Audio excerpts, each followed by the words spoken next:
Oh, man. Come on.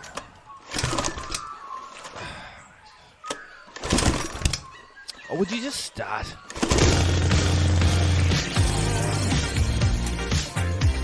Welcome to episode 1 of the Australian Lawn and Garden Podcast. In today's episode, we have Ben Sims from Lawn Tips.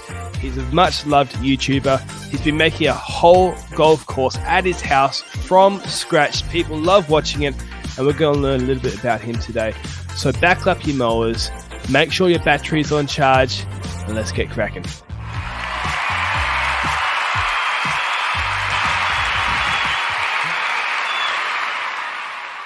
How did you like the intro, Ben? Was it worthy of your presence on this podcast? It was, mate. I'm amped up. That was crazy.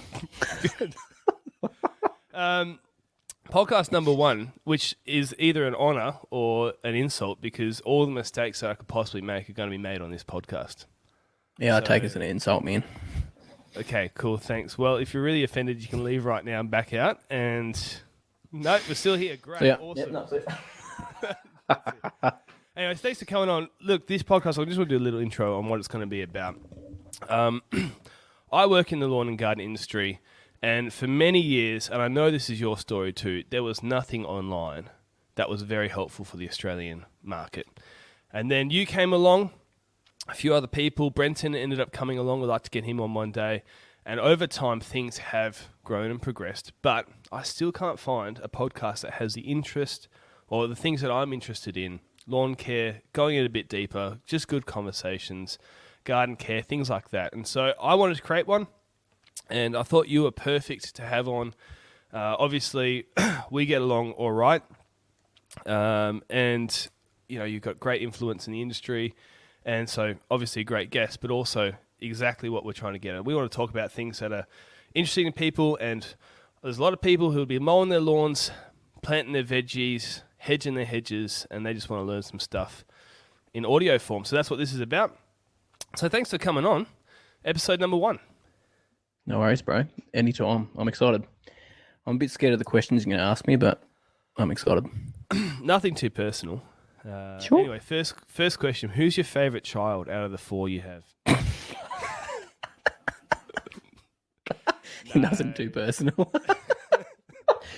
No, I can't tell you. So, Secret. Let me introduce you for some people who don't know who you are, and I think the majority of people who are going to be interested in watching this are going to be on here because they know who you are. But you've been on YouTube 6 years. I was looking this up. 130,000 subscribers, right? Now, okay, that's one thing. But what's really impressive to me is you've got more than 400 videos.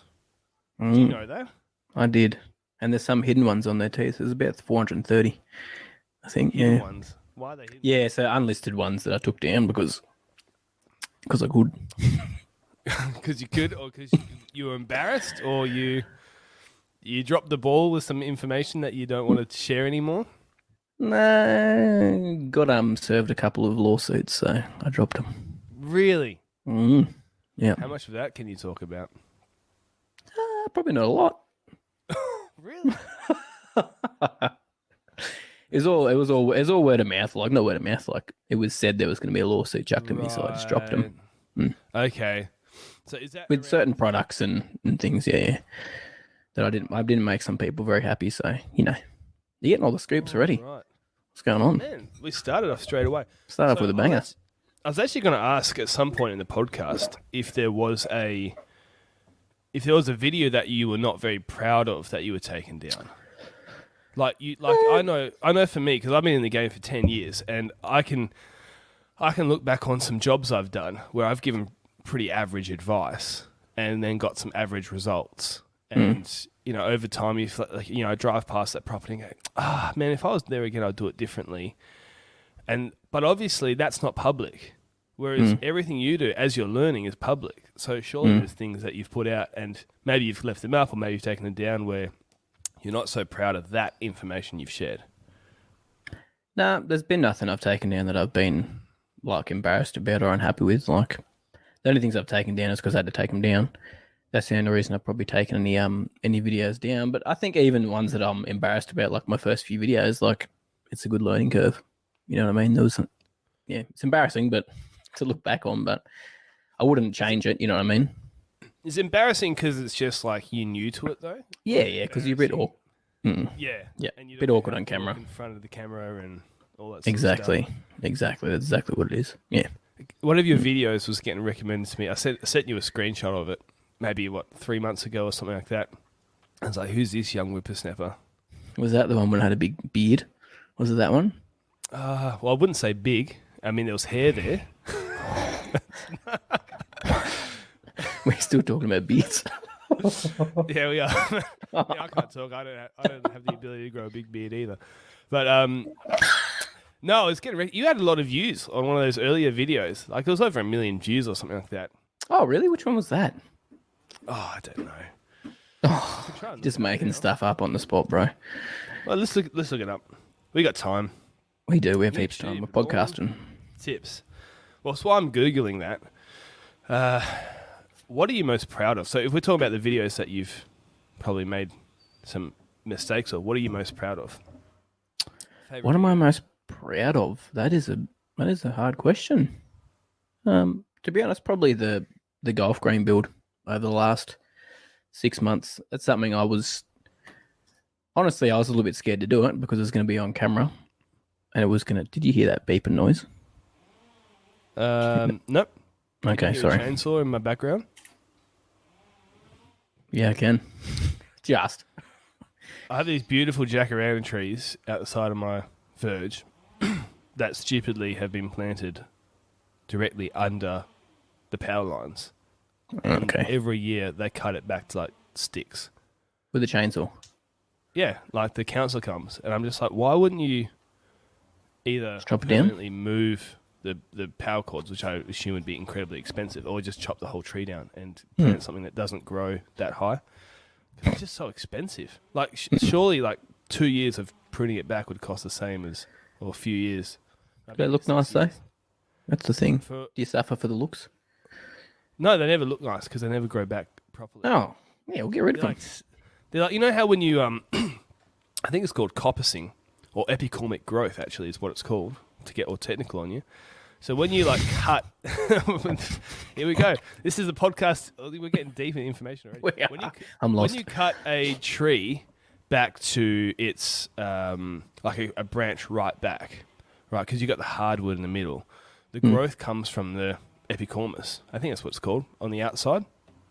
Yeah. And so you get like, you cut this stump basically back, and then you get heaps and heaps of tiny little branches coming from, you know, that thick branch. Do you know what I'm talking about? Oh, I'm getting the gist. Anyway, so it just looks like a big bush on the end of a stick. Yeah, oh, yes. But those branches, because they've come not from the heartwood, are very weak.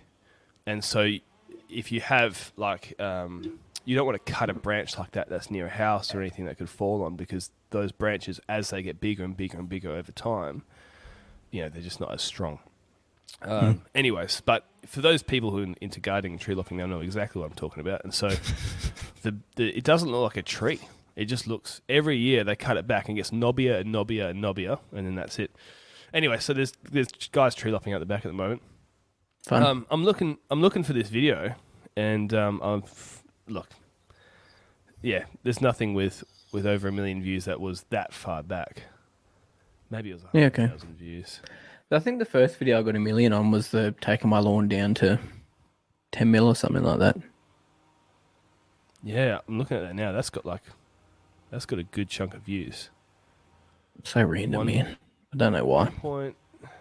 Yeah, I guess that's the algorithm.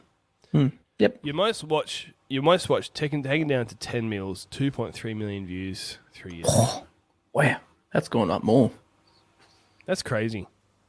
And you It's just mowing the bananas. lawn. I know, that's what's funny about it. Yeah, well, you've got all these videos where you're using like expensive gear, or you're doing something more complicated, and it's we're just mowing the lawn. Yeah. 2 million views.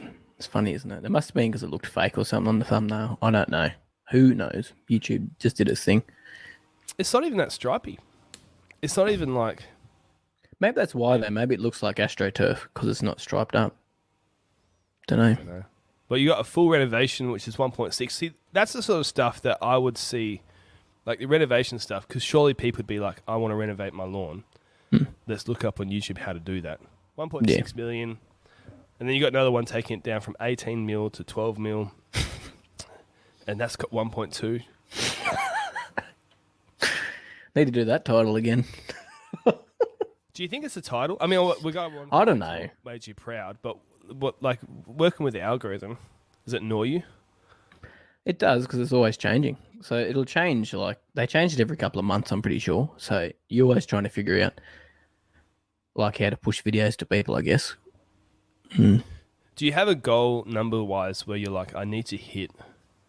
Like I know that some creators are like this. I watch a lot of YouTube, and there's some creators I watch who are like, they start getting stressed because they spent a lot of money on this project and they needed 1 or 2 million views or something like that just to break even, and they get like 600,000 and they're disappointed. Have you ever been in that trap before? No, not really. I haven't really chased views to pay something or pay for a video that I've shot.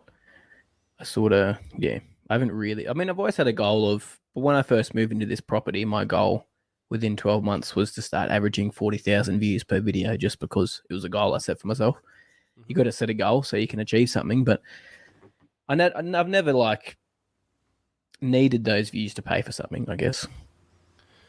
I guess, do you think, because I think people watch the videos mostly because of you, to be honest, not necessarily like the golf green build, like it's like a series, like a TV show series, and so there's like cliffhangers. I mean, not like forced, clickbaity cliffhangers, but you just sort of like for me, we'll get back to the videos you're most proud of, but one of the videos I've enjoyed the most recently was just literally the video where the bench started growing. Yeah.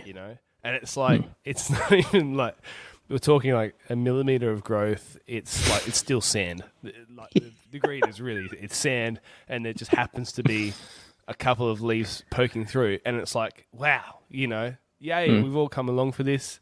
That's funny, isn't it? It's such a funny thing. Well, it's for me, like, people enjoy watching it for the video, but I enjoy going down there, even off camera, and looking at the growth every day. It sounds ridiculous, but I guess that's why it sort of comes through the camera that other people enjoyed as well. I can totally understand it though, because it's just, there's something about gardening where you're actually making, it's like you're working with living things, and you're working with things that are beautiful, and there's just something about that which I think speaks to, I don't know, I mean, there's job satisfaction and being proud of what you do and all that sort of stuff, but there's also just like, this is alive and it looks great. There's something cool about that. Yeah, and you can bask in your results once you've got them. You know what I mean? Like, you make something look beautiful, then you get to enjoy it. So what is the video that you're most proud of? Like, I mean, you talked about the series there. Is that one with the bent coming through the same for you? Like, that's something you're most proud of, or is it just even moving to the new property, taking that risk? Like one video in particular, or just like something that was done? One video that, maybe even a video that summarizes you and the channel that you think is, I did that pretty well. If I was going to recommend something to somebody to watch, what would you put up there?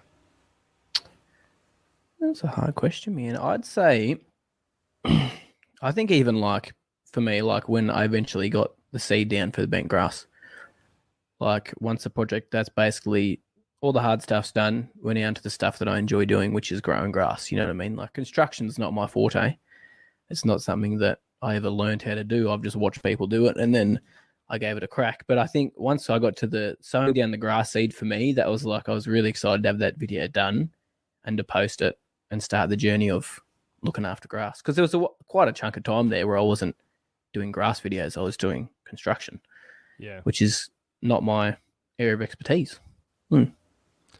But the other thing is, like, it looks like you know what you're doing, though. How did you... Editing, bro. I know a little bit about that, having done one video with you. You edited out all of my mistakes. I did all my mistakes too. Well, that was the worst. That was the most mistakes ever made, though, in the filming of a video. Well, I think it's probably... Why don't we tell what happened? Because there is no way you could have fit everything that happened whilst we were working together. And it made me really interesting because I was talking with Emma. Emma's your wife, for those who don't know. And she was saying, yeah, there's always things that Ben leaves out. So what is it like? Like, because what we see on YouTube, what's the real world? What sort of stuff are you leaving out? I mean, how many mistakes did you make that they're really bad, that probably worth talking about here?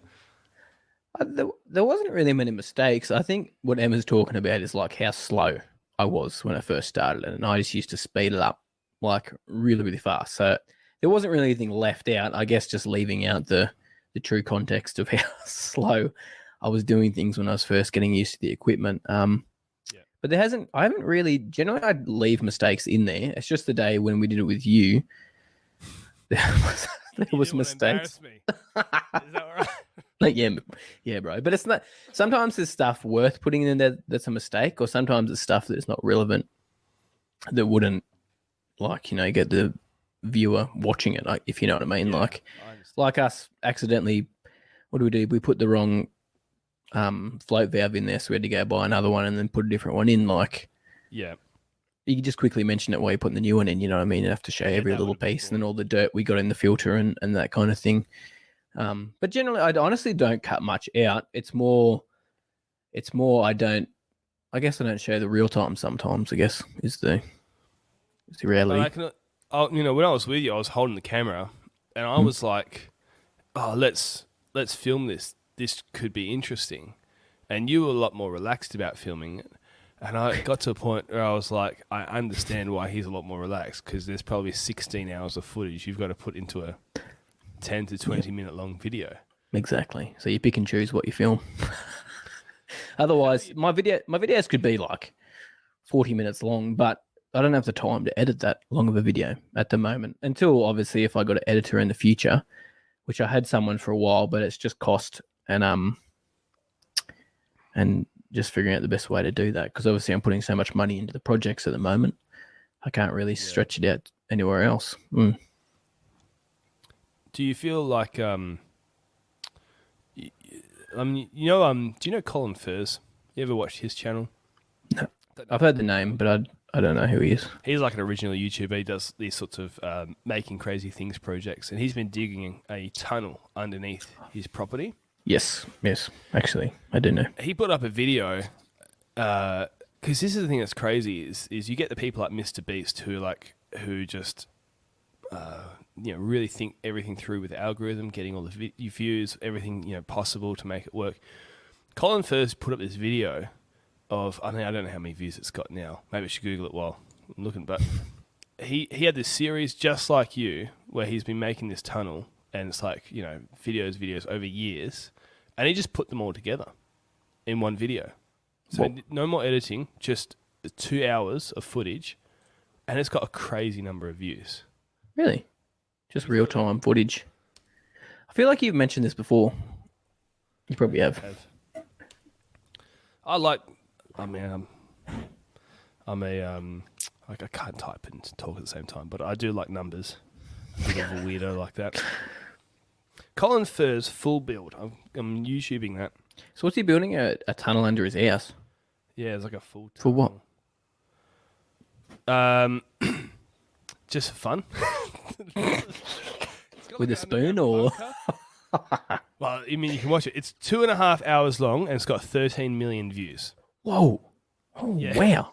Maybe I should dig a hole under my house. There you go. You got the equipment. No, thanks. All right, I'll exit out of that. So all the stuff that goes in the background. One of the things that you didn't talk about with on the video when we were doing it was there was a lot of stress with potentially blowing up your pump. Do you remember? Like when we were ramping the system up? Yeah, and we're putting a lot of pressure in. So a bit of context with people. Ben had got some bad advice from someone at the shop, I think, or maybe, I don't know, was it your brother-in-law? Somebody gave you bad advice with the size of valve opening that you should have had. Oh, you're talking about for the oh yes, you're talking about from the bore pump. Yeah. So yes. You basically you had all this pressure going into a very small opening. it clogged up with dirt, and we didn't know what had happened. That's right. And there was a chance Forgot about that.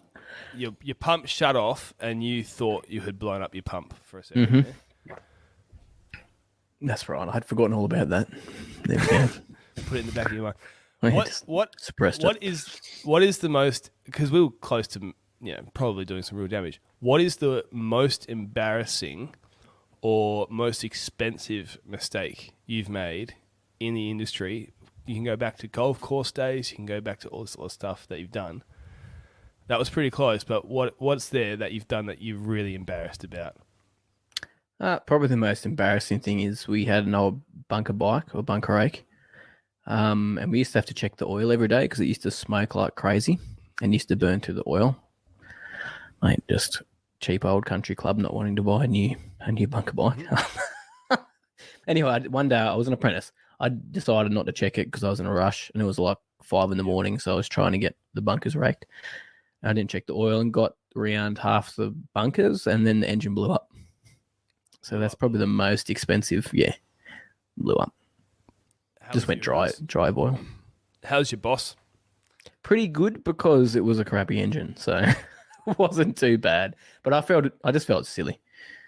I felt a bit stupid. That's pretty good though, all things considered. I've got a new bunker rake.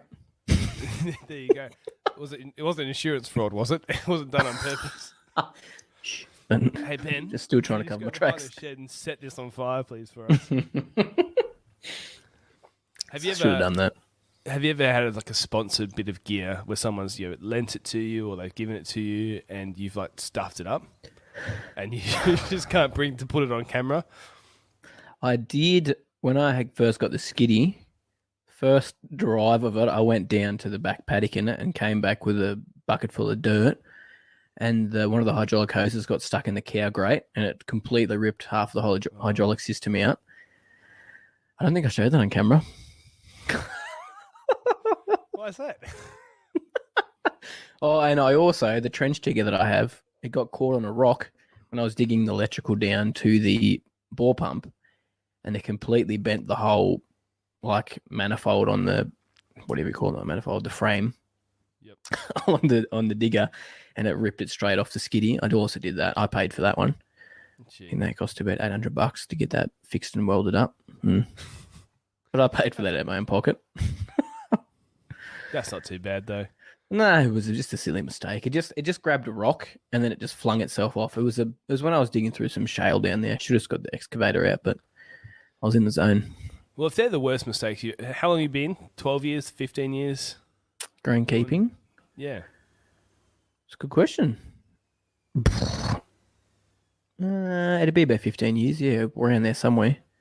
So if they're the worst mistakes you've ever made, you're doing pretty Yeah, no, I haven't really had any big run-ins apart from getting my finger squished when I was putting a top dresser on a trailer.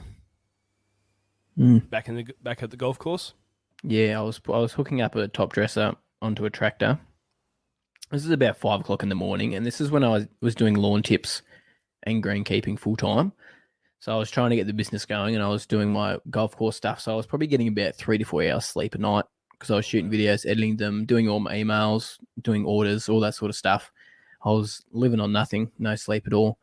And we were doing top dressing, so we got there at 4 o'clock, setting all the machinery up, and I just took the top dresser out of the shed, took it towards the tractor, and there was a lip, a bit of concrete. It dropped off the lip of concrete, and my finger was hooking it up and just went, squished my finger in there. Mm-hmm. Did you have surgery or anything, or just? Yeah, I had surgery, so I had to get a pin all the way down through my finger. That's why there's a Band-Aid on there at the moment. Because it completely snapped like above my top knuckle there and snapped it straight down. Wow. It's a bit nasty. Okay, that's getting bad. I'll tell you the story that's to make you not feel so bad about yourself.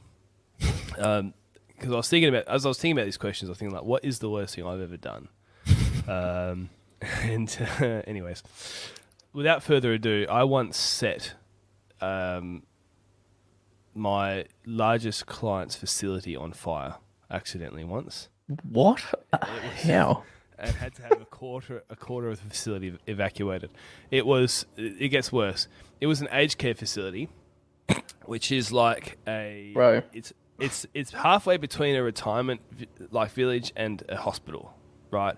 It's basically where you're really old, you need full-time care. Anyways, I was hedging, and I cut through a gas. The hedge was very overgrown.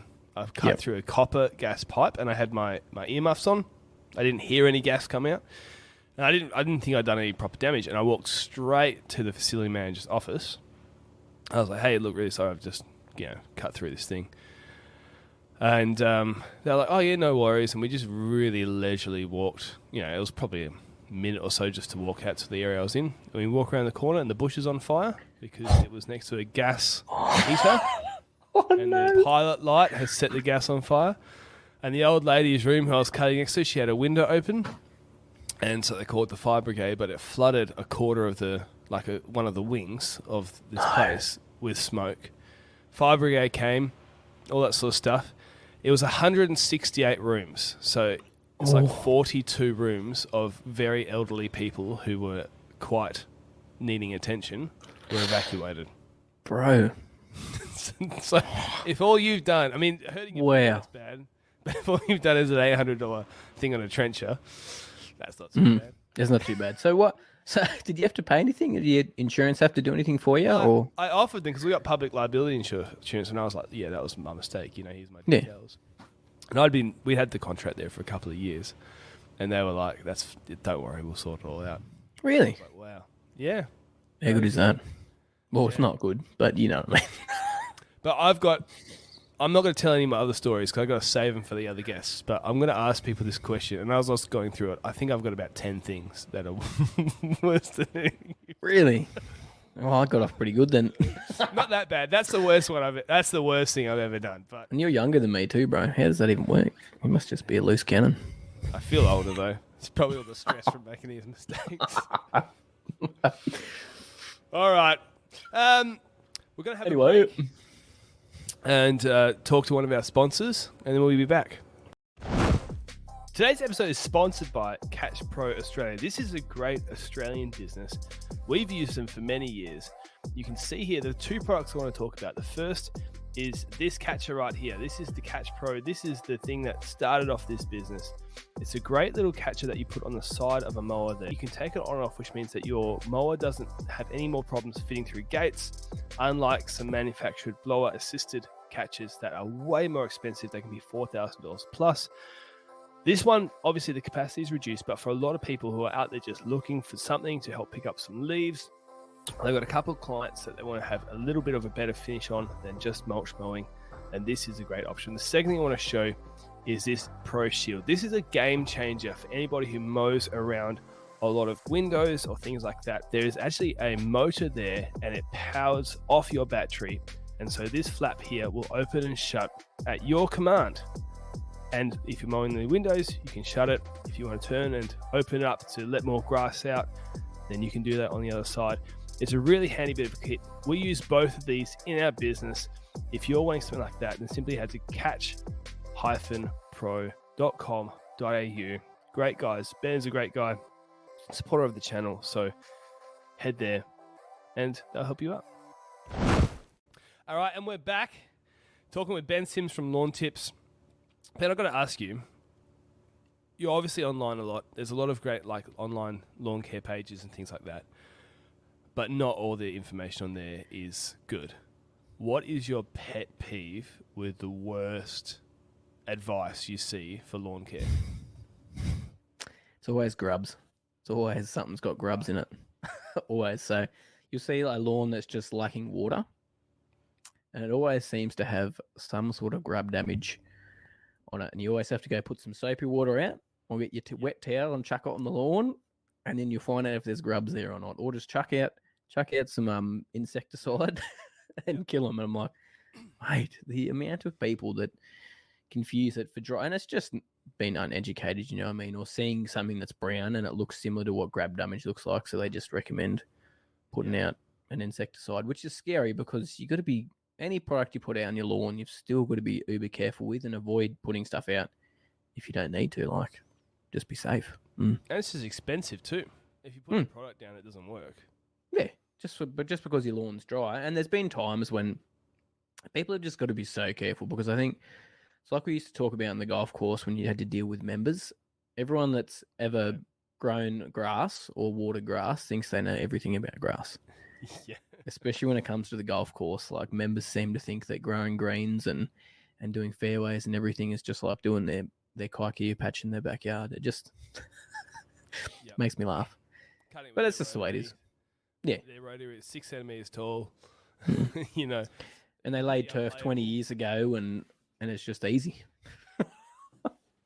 Do you ever miss working out in that part of the industry? I mean, obviously you've got a really good gig being on YouTube, but there's at times where you're like, man, I'd like to go back. 100%. Probably not ever go.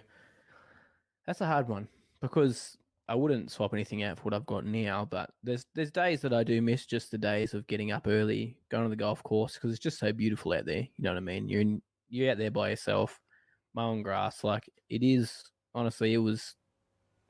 If I had a job to go back to, that's what I'd go back to. You know what I mean? If I wanted to go back into the industry, I'd go straight back to greenkeeping. But yeah, I do miss it, but I probably wouldn't go back, because that's kind of why I've been building a little golf course here, because I really love working on grass to that extent, like being really, really fine cut turf and dealing with problems like disease and weeds and all that kind of thing. Like, it's exciting because you got a bit of problem solving and a couple of different things to do, as stressful as it can be.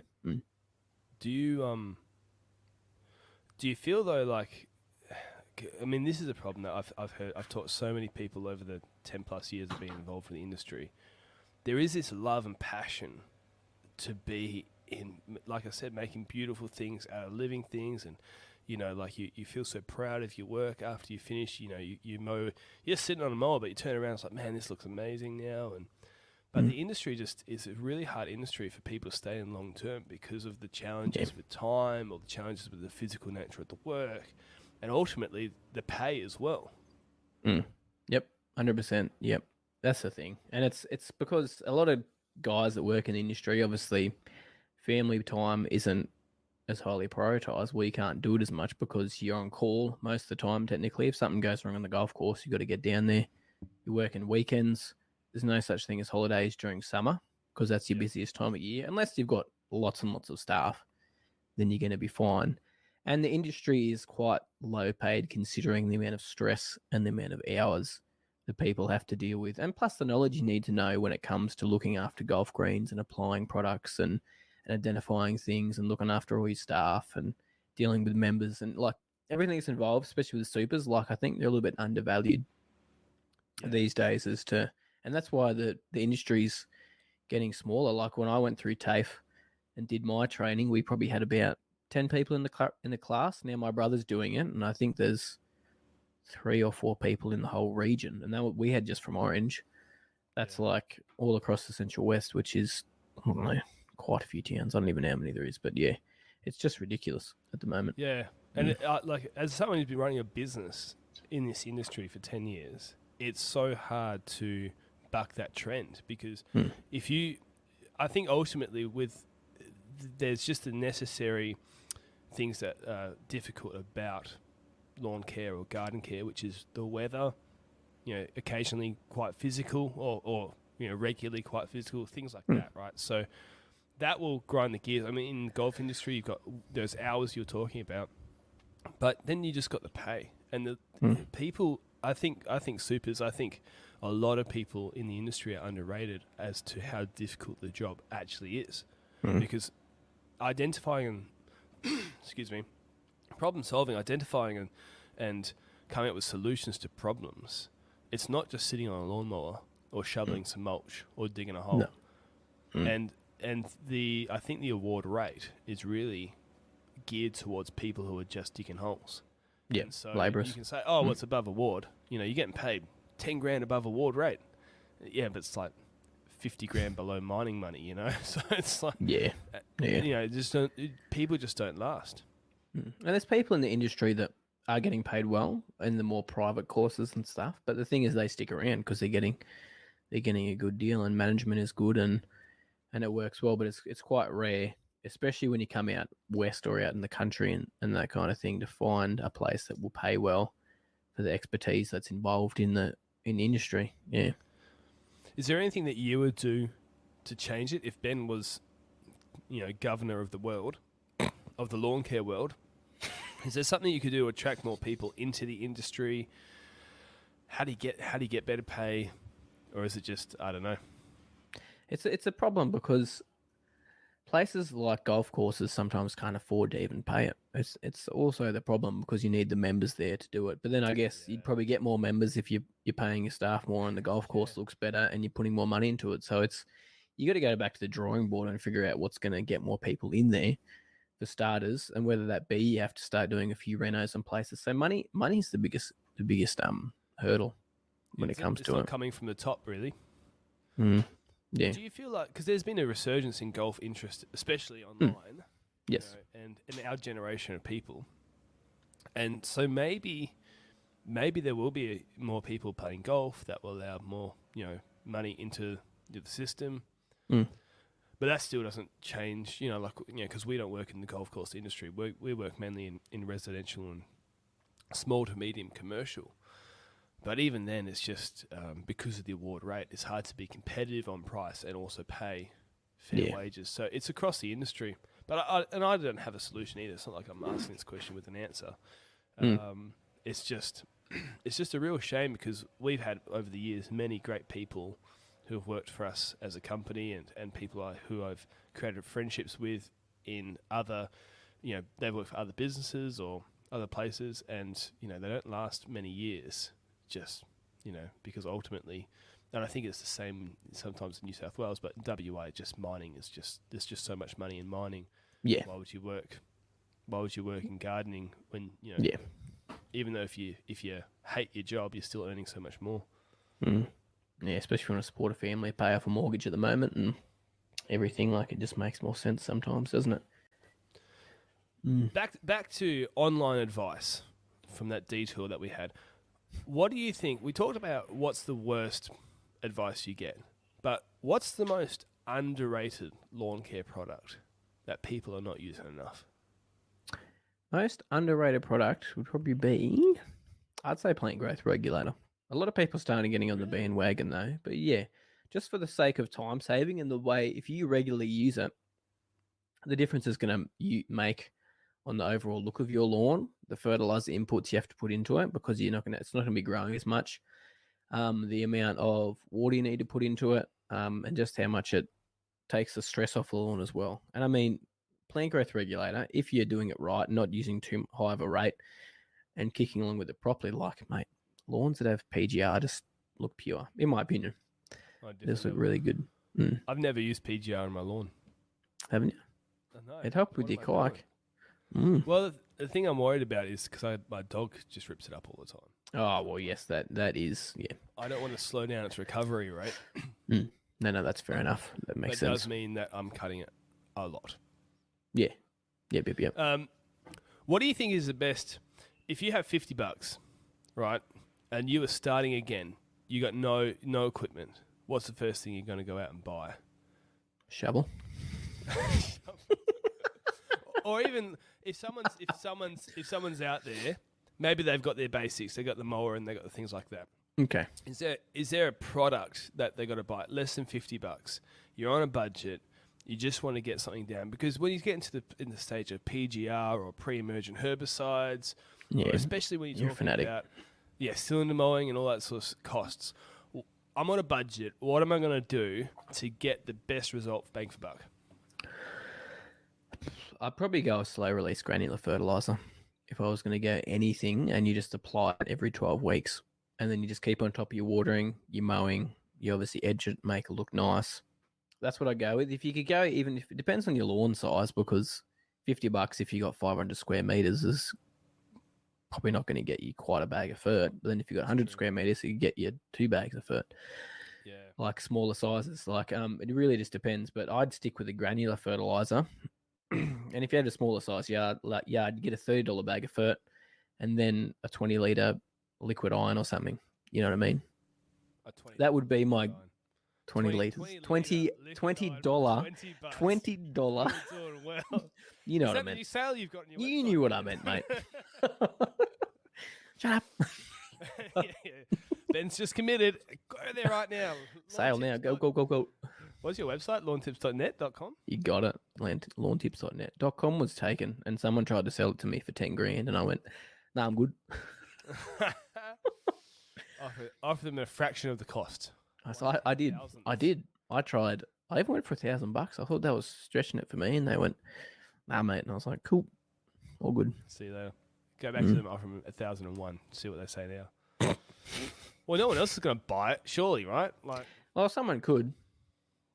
there you go. People, go out there, offer $1,001 to the person who's got lawntips.com, and then really stuff Ben over. Oh, please don't. Ben's Got a family to feed. regretting coming on this podcast now. Well, I was thinking one of the most underrated things, in my opinion, with lawn care is just mowing frequency. Yes, 100%. You see this all the time with the clients that we deal with, because a lot of the people we talk about are way less educated than people who watch your channel, right?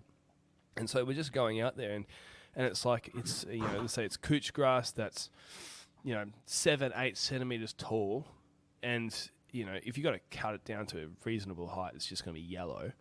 And they're sort of like, well, it doesn't look too great. They'll ask the question, is it bugs? All that sort of stuff. And you're just like, if you just cut it like every week, Yeah. I mean, probably half of your problems would disappear. And if you just You'll use that start to- sprinkler in the corner as well. Exactly. But the thing is, once you start regularly mowing, like your lawn will start getting thicker. You'll suppress the weeds, and they'll eventually disappear once you start regularly mowing. And the surface is going to be so much better. You're not going to get that scalpy look every time you mow, especially with the couch and kaiku. You know what I mean? If you leave it for longer than a week, 2 weeks, like you start just scalping it every time, it looks nasty. But it's just going to make it thick, lush, have good color, because you're not stressing it out, and people don't realize how much difference that actually makes. Hey everyone, Slick here. Just a quick little interjection into the podcast to say thank you. It's episode number 1, so it's a big deal that you're here. And if you're liking what's going on so far, be sure to follow, subscribe, and especially jump on our Instagram and Facebook. As the time of me recording this, I only just made Instagram, so there's nobody on there. So you could be one of the first people to like that page. Thank you for the support that you're giving so far. I'll see you in the podcast. All right. I've got a little game for you. It's just a very simple this or that game, right? If you're going to be held at gunpoint, you can only pick one of the two of these options. Okay. Right? I'm ready. For the rest of your life. Whoa. Okay. Big call. First question. Never work with couch again or never work with ryegrass again? For the rest of your life. You can't do that. You can't do that to me. You cannot do that to me. I knew that would get you. Oh, I can't. Never worked with ryegrass, as crazy as that sounds. Yeah. Really? Gee, I actually thought it might have gone the other way, seeing how nice your new stuff is. Question number 2. You've got to remake your whole golf course. You can have your bent putting green. Okay, you can have bent putting greens, all right? But everything else has to be either Kikuyu or Buffalo. Kikuyu. Kikuyu, okay. Yeah, easy. That's an easy question. All right. I was wondering that, but okay, there we go. Rest of your life, you can only use one of these two, liquid fertilizer or granule fertilizer. My opinion's changed on this. I'd go liquids now.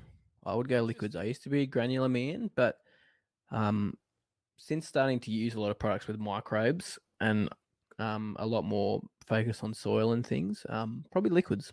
Especially with a golf green, I'd rather go liquids with a liquid program every day. I think the same for home lawns, actually.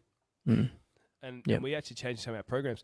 But the reason is that if you overdo it with granule fert, you've overdone it for 6 to 10 weeks. And so it gets thatchy.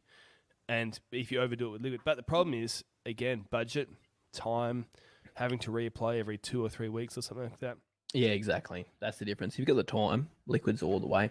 But I was thinking with a property like yours, the time. I mean, you have that spray tank from who are the TTI. TTI, and it looks like an absolute beast of a machine. It is good. So I just can't use it on the green because of the tyres on the gator. Obviously, they just rip the green up. Sure. Yeah. You might have to put that cardboard down all across it. You've been using to turn. Just- And then you'll have cardboard patches. what are you spraying then? You're just spraying cardboard. That's why you have the channel and I don't. It's a good thought, Alright, mate. next- It's a good thought. Next this or that. Never get a cylinder mower properly sharpened again or properly ground again, but still be able to backlap it yourself, Okay. right? Or never be able to backlap again, and you always have to take it to the shop, no matter. I'd rather always take it to the shop. I would agree, even though I am a fan of backlapping. Well, it's the way they do back the grinds nowadays with the relief grind on it. Yeah, technically, you should be able to get away without having to backlap for a whole season nearly, just on a relief grind, So without having to can you- backlap. Can you explain what a relief grind is? Oh, I couldn't tell you. I don't know the technical sides behind it, but it's like they obviously they grind it, but they grind it with a little bit of an angle on the edge. Yep. So it doesn't quite contact it as hard. But I don't exactly know how it works. I just understand why they do it, if you know what I mean. Yeah. Next one, seaweed concentrate. So you can use seaweed concentrate, Yep. or you can use humic and fulvic acid, but you can't use both. You got to pick one for the rest of your life. There's another hard one, man. I'd probably go with the kelp seaweed. And what's the benefit that you're getting from that you don't think you're getting from? Just root growth. So we used to use kelp a lot for roots and root establishment in golf greens and stuff like that. So it's going to push your roots a lot more. Whereas you can find things similar to fulvics and humics in other products with your microbes and all that as well. So there's always something else that can get close anyway. And then last one, you can never use PGR again, but you're able to use ride-on mowers at your property. Or you can use PGR, but you have to mow everything with a Scott Bonner. Ride-ons every day of the week, me. So I've been able to convince you off your most underrated product. Yeah. Well, if you give me an ultimatum. Yeah, exactly. One of my mates has just bought a 36-inch Mowmaster. Ooh. High cut. Whoa, It that's is massive. massive. It is huge, right? And he's Whoa. been like, and he's doing residential lawns as well, right? Now he's got other smaller varieties as well, so he hasn't got that exclusively. But he's been Yep. telling me it's like, he wished he'd done it years ago, which is Is it for his own property or for jobs? no for clients. Yeah, his Whoa. name's Dan Klink from Colonel Mowing. Yes. He does really good work, that's for sure. It's just a very I would never have guessed that. When he said he was buying it, I was like, oh, that's interesting. Maybe he's got some 36 inch, massive bro. jobs. But he's been using it Wow. on normal 50, 100 square meter lawns. What? How's he go turning it? It's got split roller, but I mean, the split roller is what's half So what? 36? That's crazy. It's Oh, good on 18 him. inch. So your normal Scott Bonner was 17-inch mower. Hmm. So it's wider than two Scott Bonners together. See, I'd be like 20 inch should be the go, but 36. Well, I've got a 22-inch Mowmaster, which I've just that's changed everything. I used to have 26. Well, I still have the 26s, but anyway. What would you prefer? Well, right now the 22, Yeah. the types of jobs we do, and I actually think you lose a little efficiency when you go down to the bigger properties, but it's way better for some of the smaller stuff that we do. Yeah. Is there any equipment like that you wish you had gotten earlier?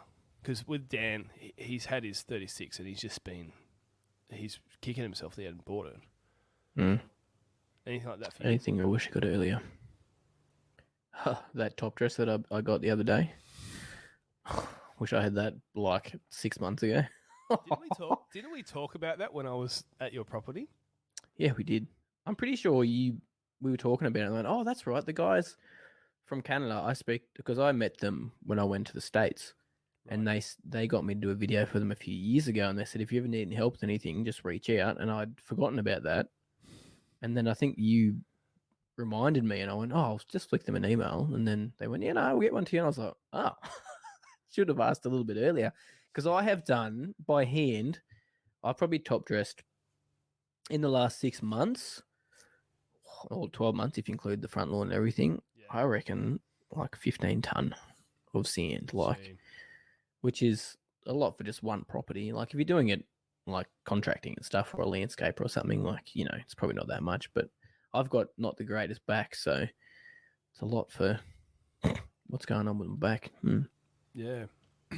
But man, you've been so blessed in that area as well. Like, and I love it, right? Like I know some people who are like, they're jealous, but the way that you, I think I just love that the people are coming out and supporting. Well, ultimately, I mean, you're a big channel for our industry, but you're not a big channel in terms of what YouTube can be. Yeah, And exactly. yet, people just really love supporting you. You don't get a whole lot of expectation. But tell us about Hutchin and Pierce, because they've come and just given you so much great support. And what happened there? Like, what are they? Are they crazy? I think they're a bit crazy, to be honest. The amount of gear that they've got here at my house is just ridiculous. But no, one of the guys that works for Hutchin and Pierce had been watching my videos since the old house, so for quite a few years, and he just enjoyed them. And for quite a while, he told me that he was trying to think of a way that we could sort of collaborate and work together. But he'd never told me this. Like, they'd never reached out before. It's only once I did my property reveal video here, and I said what I want to do with building a golf course and, you know, doing everything around the property, showing everyone how it works. He legit sent me a message that afternoon after I posted the video, because I think I posted on a Saturday around 10 o'clock or something like that. Sent me a message, and then we had a Teams meeting on the Monday, and I was like, oh, cool, they probably like might get me a little zero turn to help with the mowing and stuff. And then he just listed off all these different bits of equipment. I was like, what? I was just blown away, man. And I'd never thought something like that would happen, because I was reaching out to guys for 6 months before we moved into the property, Right. about possibly getting like one of those little kangas or something, or something just to help like move a bit of dirt around and do some irrigation trenching, like a trench runner. And no one really was coming to the table, like, Yeah. which I'm sure we would have figured something out. And then these guys came through and just, like, couldn't have done it without them, to be honest. Like, there's just no way. There's no That'd be way. huge. And do you feel like almost like you wouldn't feel guilty because that's their decision, but you're sitting there going like, this is Oh, I too do good. sometimes, yeah. This is too Yeah, good. sometimes I feel like, I don't know. I feel like I don't do enough for him. That's the thing. But I guess the equipment's been shown off on the channel. Like, that's when I say thank you in videos, and I say it a few times, like, I'm genuinely just thankful for the gear, because I've had comments, people saying, oh, you just keep talking about Hutchin and Pierce, but it's just because I'm grateful for what they've given me. Like, look at the equipment that's sitting on the property at the moment. But because what they said to me is, like, because we've got a contract, it's a loose contract, and they basically just said, you don't So you have can to send say it all over to me. Is that what you're saying? Is it that loose? Yeah, that's how loose it is. Yeah, I'll get a trailer and I'll cut it across the country. No, they, like, basically, I don't have to say anything about them. You know what I mean? That's Like, crazy. I can just show the equipment off. I don't have to say Hutchin and Pierce supplied everything. Like, I don't have to say that kind of thing. So they're really, really good. They're really relaxed. And they just That's wanted to be nuts. authentic. You know, like I've been in business for 10 years, and I've also done charity events where we've gotten like looked for sponsors, and you know, we've not that we have the publicity that you've had, but we've been able to get onto a few different shows over the years, like New News, and we won some project, and we actually want to show across in America. And you can do all this, and you can grind, trying to get sponsors for these things, and it's really hard. Yeah. And you know, it's not like when people are like, "Oh, stop talking about Hutchin and Pierce." Like, my goodness, you don't understand, like how good those people are, and then they're not even expecting you to do it. It's so hard to get sponsors. It's so hard to do business. That's why so many fail. And to have someone it's so good. Oh, ridiculous, mate. Really, really good. And there's lots of other guys jumping on board now, which just like super appreciative of. And there's like, I get a few more offers now than I used to, just because of the property I'm on. And, you know, there's a few more views coming in at the moment because we've got projects going on. So people are excited to see it. But I say no to people if they want me to do like a sponsorship spiel. You know what I mean? Like I like to do. I accept sponsors that basically are pretty easygoing and don't make me shove a product down people's throats, I guess. Yeah. And Yeah. you would have heaps of times where people have asked you for sponsorship or asked to sponsor the program, and it's like you don't believe in the product, right? Yeah. Yep. How do you have that conversation? It normally comes through email, so it's not like a phone call out of the blue. So I just explain how things work and what I've got here, and I just be honest. Like, you just got to be honest with people. You don't generally get a reply back. Yeah, But, of you know. course. Yeah. Has there been a time where someone's like, "Hey, can you promote this product?" And you know that product sucks, but they got something else, and you're like, "Hey, I'll promote the other thing." Oh, no. No, I haven't done that. I do that. I'm not judging. No, I haven't done Someone's that. like, Not yet. Can you promote this piece of rubbish? I'd be like, look, to be honest, I think it's pretty rubbish, but I like your other thing. You know how many? I probably get about 10 emails a week with those. You know how YouTubers do like those. Today's video is sponsored by Raid Shadow Legends or whatever the thing those mobile games are, or NordVPN. Like, I get those emails like nearly daily. It would be so silly if I could probably do it on the channel and get some good money from it, but it would just feel so out of place. It does. And some of the YouTubers I watch, it's like they're working on a car or they're doing something like that, and then randomly they're talking about internet protection. And you're like, man, this is so Or false. like some makeup line, or I watched one the other day. There was a golfer that was talking about engagement rings, and I was like, bro, what has that got to do with golf? And who made that marketing decision? Like, how did they go? This golf guy that's where all the guys thinking about getting married are watching. Yeah. They're watching golf videos. Yeah, it's just. Have you heard the joke about how golf was invented just to get away from your wife? No, tell me. There's like a TikTok or a reel going around at the moment. Oh, I see. Where basically, it's like no one even likes the game. You know, like it's a frustrating game. Everybody hates it, right? But it gives you an excuse to leave the house for about 6 hours every weekend. And I don't agree with that philosophy either. just to be honest. Oh no. You're doing it wrong, Bren. Why'd you bring the golf course to your house? The goal was. Yeah, well, it's true. I can't get out now. I'm stuck here. Oh dear. Anyways, man, we're almost at an hour, and Wow. you probably have some lawns to mow. I do. I got to mow the green this morning and spray some fertilizer and do some stuff. There you go. Well, I really appreciate you coming on. And episode number 1. Hopefully, we get better over time. But thank you for allowing me to make all my mistakes with your video. No worries. I think at the end of this, people just watch it because you're on here, and then they'll just go, "That Luke guy, he doesn't know what He's a good-looking fella. That's what they're going to say. Ooh, gee, I'm married. Sorry. Watch out. Oh, they can't say that then. It's off, Yeah, exactly. it's off limits. No, 8-year anniversary last night. Was it? Only last night, not during the day.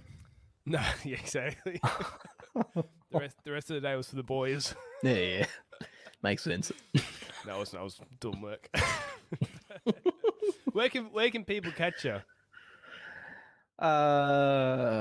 YouTube, Instagram, Facebook. I'm on TikTok, but I don't really use it. Really? But yeah. I'm too old for TikTok. Oh, I struggle. No, I'll one day I'll get there. But no, YouTube's my main gig. And what's the if someone's got they've got something they want to give you, they want something they want to so like a sponsor, how they contact you, or if there's a tell us what you sell on your website. Make some money out of this, Ben. Make some money. I don't need to make any money out of it, mate. So This is for you. This is for you. All right, people, here's how you make me money. I haven't set anything up yet, so Get Luke a sponsor. Someone sponsor him. NordVPN. I'm over, all right? I'll forward some emails to you. No, I'm not doing NordVPN. Actually, I do have some friends I will contact, and I reckon they would. They'll chuck me $1.50 or something like that. Just Every little dollar counts, man. they'll lose product sales for sure coming on this Oh. broadcast. As long as it helps you out, eh? All right, mate. Thanks. I'll see No. you around. No Have a good worries. life. Don't do You drugs. too, mate. See. Bye.